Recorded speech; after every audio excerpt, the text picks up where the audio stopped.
Good morning, everybody. Welcome back to MUFC vs. Everybody. I am your host, Sean. I appreciate you stopping by this morning. A nice, bright and early Saturday morning. For me, anyway. I don't know where everybody's coming from, but let me know in the live chat where you guys are watching from. What time is it? What are you doing this fine morning? Maybe if you're like me, you were trying to wrap up a few things before maybe we go switch on that Ipswich Town match to see. It's a big match for Ipswich Town today. They cannot lose today if they want to have hopes. And even if they did lose, they would have to hope that Leeds lose as well. Currently, Ipswich are in top two in the championship. As we know, Leicester have already been promoted. Mathematically, they can't be caught. But, Ipswich sit, I think it's on 93 points. Leeds are in 90. As you know, the top two in the championship are automatically promoted, and there's playoffs for the rest of the next four spots. So everyone's pulling for Kieran McKenna. I'm pulling for Kieran McKenna.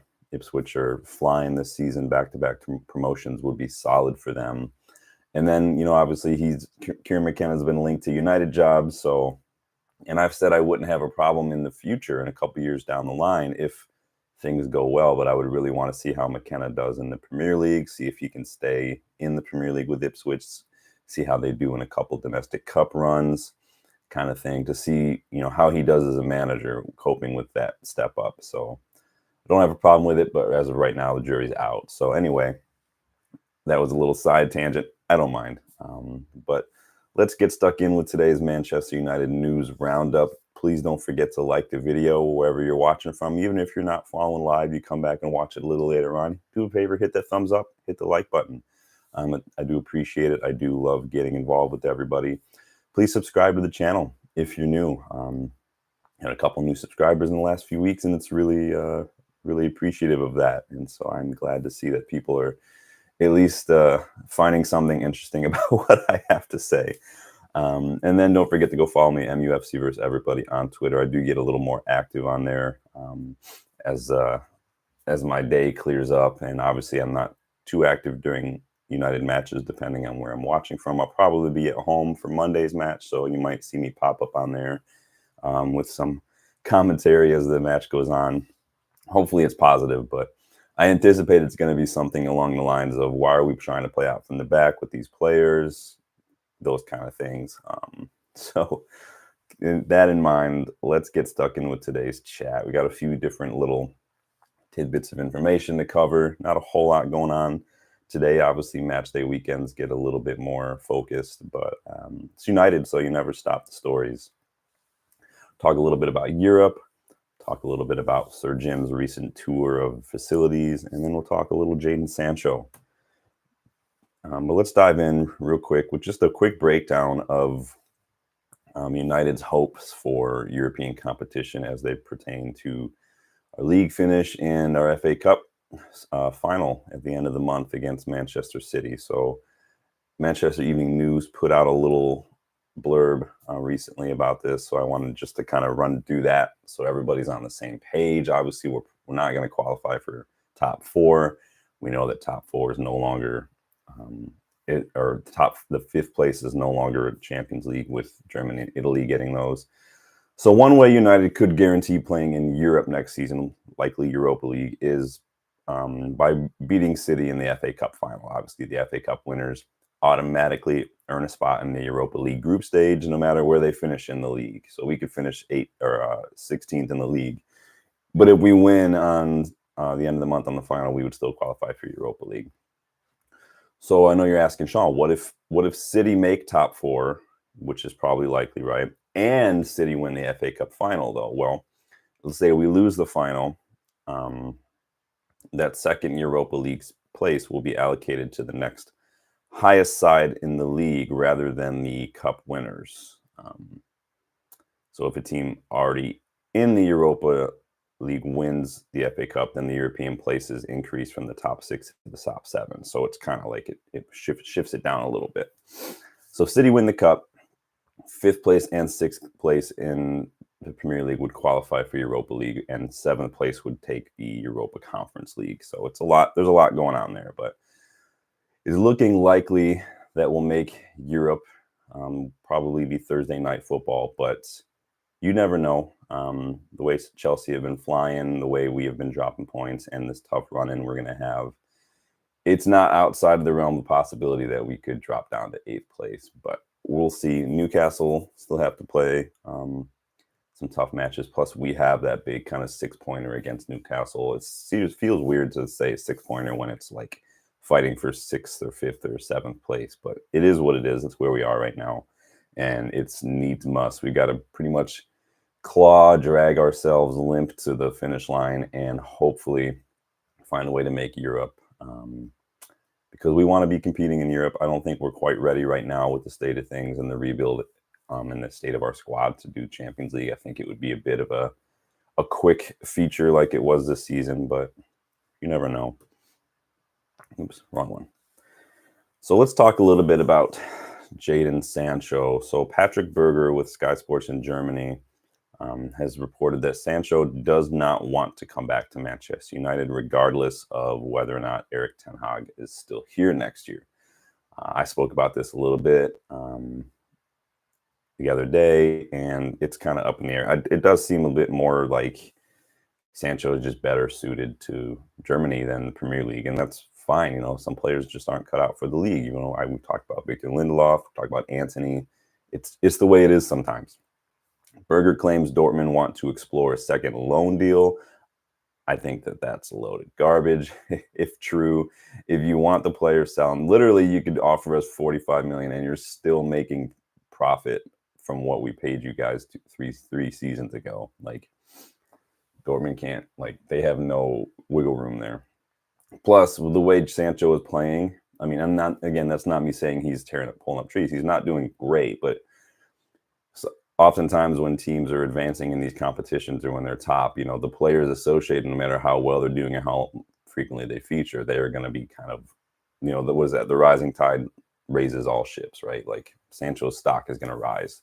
And there are a lot of teams that he could fit in at. I think Sancho would be a good fit at like PSG. I think he would be a good fit at like Juventus. I think he would be a good fit at a lot of clubs, just maybe not United. And it is what it is. Berger goes on to state that United are pretty much planning to be without Sancho next season already, but we haven't decided on a price tag for him. Obviously, that price is going to rise. We've already got a little bit of money back from Dortmund for bonuses for Sancho. And I think that at this point, just a clean break, maybe somewhere between 40 to 50 million fee for Sancho. It's probably best for all parties. And Ten Hag has already spoken about Sancho. He said he's doing really well. He's happy for him. He's showing why United paid for him. Again, nothing. It was never anything personal between Erik ten Hag and Sancho until Sancho made it personal. Because Ten Hag has the same standards for the whole squad. It's not just playing favorites or anything. And so, the Sancho in crowd, the Ten Hag out crowd, they can scream and point their finger and say, I told you so all they want to, but at the end of the day, that's just an agenda, coming first rather than the facts. So let's talk a little bit about our recruitment staff. So Dan Sheldon with The Athletic is reporting that United are prepared to cover Dan Ashworth's legal costs if he does take Newcastle to arbitration. Remember, we spoke about that last week, that Dan Ashworth was prepared to take Newcastle United to an arbitrator in order to facilitate his exit. Now, remember, we kind of broke that down a little bit. That doesn't mean he's taking them to court. They're getting an independent arbitrator, basically, an independent individual to come in, listen to the case, and their decision would be the binding final decision. It's usually a quicker, cheaper, more time-effective solution than going to court. But it does sound like United really want the man. It's so weird to me that we're not willing to pay a couple extra million to secure him, but we're willing to pay his legal fees. It doesn't make sense to me if this is true. But in any case, Sheldon continues, the working assumption is at Old Trafford is that Ashworth won't be in place till after the summer window, though. So it's interesting. A few days ago, obviously, there were some reports that Sir Jim said, Ashworth will be here soon, telling his staff he's going to be here soon. We saw yesterday that the reports were in the next couple of days or weeks at Newcastle, we're going to be finalizing their new director of football. So I have to imagine Newcastle don't want to pay two sporting directors at the same time. So once they get their new guy in, we can make the Ash. But Newcastle are still going to want to get paid, and rightfully so. I don't see how they can demand like 8 times as much as what they initially got him for, but it is what it is. I think we're not too far away from seeing Ashworth joining Old Trafford. It's just, again, it's a big, big summer window.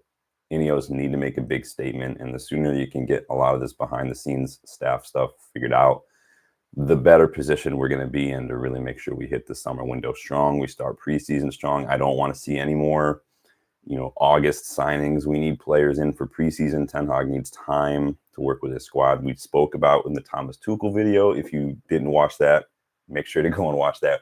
We spoke about that how Thomas Tuchel, when Chelsea approached him, he didn't want to take the Chelsea job because it was mid-season. He wanted a preseason with the squad, but he ended up doing it anyway. Preseason is super important, not only for the manager to get to know the players and start working on routines and patterns and style of play, but also for players to get up match fit.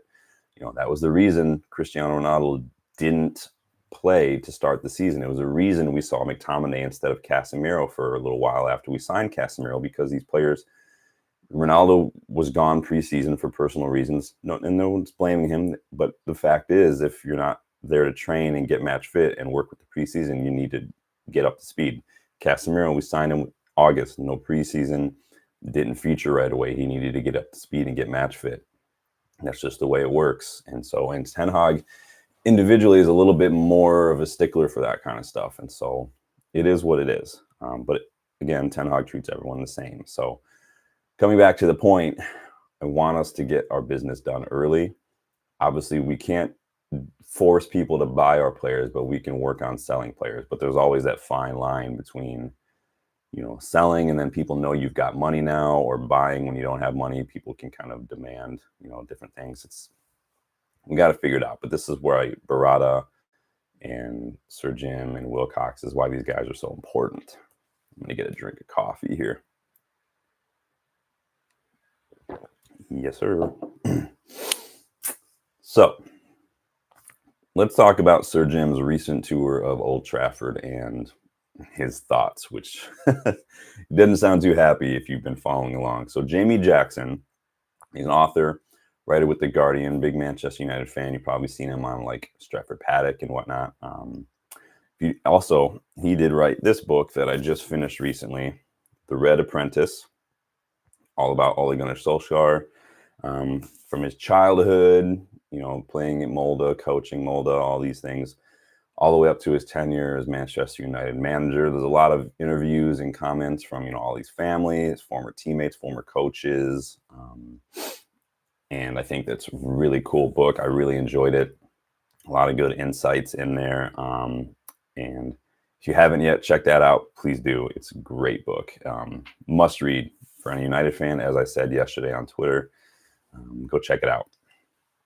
So anyway, Jamie Jackson has reported yesterday that Sir Jim has sent out an email ordering United staff to raise their standards. So obviously he took a tour of the facilities, of the grounds, a lot of the dressing rooms for the academies and things, and he was not happy with what he saw. He said in the email, I had a good tour around some of the facilities. I am afraid I was struck in many places by a high degree of untidiness, in particular the IT department, which frankly was a disgrace. And the dressing rooms of the U18s and the U21s were not much better. Sir Jim continued in his email and he said, these standards would not come close to what we would expect at Ineos, and we are a chemical company. Manchester United is an elite sporting organization. It's a small thing in many ways, but unless an organization has standards and discipline, it will not succeed. Sounds a little familiar. This is exactly the kind of thing Ten Hag has been putting into the squad and trying to instill that kind of culture and foundation. Continuing with Sir Jim's email, he adds, I would be grateful in the future if we adopt the proper standards of housekeeping everywhere. It reflects poorly on the club if we have visitors, young player parents, new players, and the media, and they see we don't care enough to keep things shipshape. So Adam Crafton from The Athletic has some thoughts on this as well. He's reported that some of the staff were, quote, stunned by the email and actually felt insulted, or that maybe Sir Jim's thoughts on it were a bit exaggerated, according to some of these staff. Others, though, according to Crafton, felt the email was necessary to weed out lower performing colleagues. And this is what happens, whether it's any organization you come into, whether you're a teacher or you work at a like a technology business or players, staff, whatever it is. This is what happens when someone new comes in, whether it's a fellow player or your coach, and their standards and their performance and their work ethic are just at a higher level than what has been going on. I know people who have showed up to, take over entire departments at college level universities, right? And the staff and the culture has just been so, up until that point, had been kind of lazy and entitled and kind of just deflecting and irresponsible. And then someone comes in and they're a little hardworking and they kind of start to make everyone else look bad just by the sheer nature of who they are. And so you have the people who are already there who have been fostering this environment have a decision to make, right? So they're either going to push back and try to oust this newcomer that makes them look bad, or they're going to need to raise their own levels, maybe take a look at themselves and admit that they've not been doing as good as they could, or they're just going to leave. They're going to be forced out and they're just going to leave because they can't be bothered to raise the standards. This is how it works. You see it all the time. And so whether it's players, like someone like Sancho, for instance, or in this case, the staff, like, guys, just start keeping things tidy. My roommate in college put something on the wall. He said, if you take the time to make the mess, make the time to clean it up. It's just take the time. It's not that difficult. So we'll see. It could be more than just the players who are at risk here if things don't start shaping up around Manchester United. And I think it's just, and if you take that email, right, and you kind of add it to context with what we've been seeing regarding some of the lavish spending, and I guess you could call them perks, but I think they were more bonus kind of related things in terms of all these tickets and free travel and all this stuff and meals for staff all the time. It means providing meals for, over 1,000 staff members and getting tickets to matches and things, that adds up. And if the staff turn around and this is how they're maintaining facilities, everything's a mess, it's sloppy, it's not professional, it's not presentable, it starts to make a little more sense in it. So all these people who were like, see, Sir Jim, he's just about the money like the Glazers. It's not about the money. It's about the standards. The perks are perks. They're not expectations. They're not normal. They're not just, this is what you're entitled to. They are perks. And you can't get all that without maintaining the bare minimum of presentability and professionalism at your job, at your workplace. And so keep that in mind, We've got some manager news potentially from Christian Falk. Remember, Christian Falk's been popping up this week as far as a lot of Bayern Munich related news. So you remember yesterday he reported that Erik ten Hag was being discussed at Bayern Munich for their manager role because Thomas Tuchel looks like he's on his way out at the end of the summer. Who knows? Obviously, we've talked about a lot of the Bayern fans started that petition. Bayern Munich are in a Champions League semifinal. They're 2-2 in their first leg against Real Madrid. They could very easily make it to the final. If they play like they did in that first leg, I think that they'll probably edge Madrid because Madrid looked just a little behind it. I'm not a huge Madrid fan. I don't follow La Liga as closely as I do the Premier League or Manchester United especially, but I do watch a few of their games. And I have to tell you, and this is a total side note, I haven't been too convinced by Camavinga. You guys let me know if there's any Madridistas in the comments in the live chat. He just looks a little behind it. His decision making hasn't been super impressive. Obviously he's good carrying the ball, but his passing is a little sloppy. In defense, especially when Madrid are kind of a little deeper, he doesn't really know, like he has an idea what he's supposed to do or where he's supposed to be. He's constantly not really marking anybody. He's just kind of marking empty space, and then like a moment or two behind the play, he will realize, I need to go close this person down. Obviously, he's very young still, but he's also not featured as heavily for Madrid. And so I think that, as far as midfield is concerned, it wouldn't be surprising to see maybe him go out on loan or maybe him even be sold this summer. But that was a complete side tangent. But all that to say, Bayern Munich, Thomas Tuchel, Champions League semifinal, they looked the better side against Madrid. I think that was a game of tactics and energy versus like quality of player. And I think that at the end of the day, I think that the tactics and the energy, like the fight from a player, will probably edge out talent. But we're gonna see. It's gonna be a good second leg. So if you guys are planning to watch that this week, I will be watching that. I'll let you know all about that. So anyway, getting back to Christian Falk. So obviously yesterday you reported Bayern Munich were looking at Erik ten Hag. So today, Falk has followed that up, saying that Max Eberl, who is Bayern Munich's head of sport, is actually checking 3 candidates for the new manager of Bayern Munich. So these candidates reportedly include Julian Lopetegui, Roger Schmidt, and Erik ten Hag. So it does sound like Thomas Tuchel is for sure gone. Ralf Rangnick doesn't want the job. He wants to stick around at Austria's national team. So, I think Erik ten Hag, for all of the hate that he's getting, Erik ten Hag could easily walk into a lot of big clubs right now. He could easily walk into Barcelona, Dortmund, Bayern Munich. He could Juventus. I mean, it sounds like Juventus might be parting ways with Allegri. Erik ten Hag could walk into a lot of big teams right now and take over without missing a step. So, for all the ten Hag outers and doubters, just keep that in mind. He's a good manager. We have some potential team news ahead of Monday's away match against Crystal Palace. Monday kickoffs. That's so weird to me. So this could just be speculation, but so youngster Ethan Wheatley, he's been in the last few first team matchday squads. He came on for a few minutes recently as well. Looked really lively. He hasn't actually featured for a lot of the youth teams in the recent week.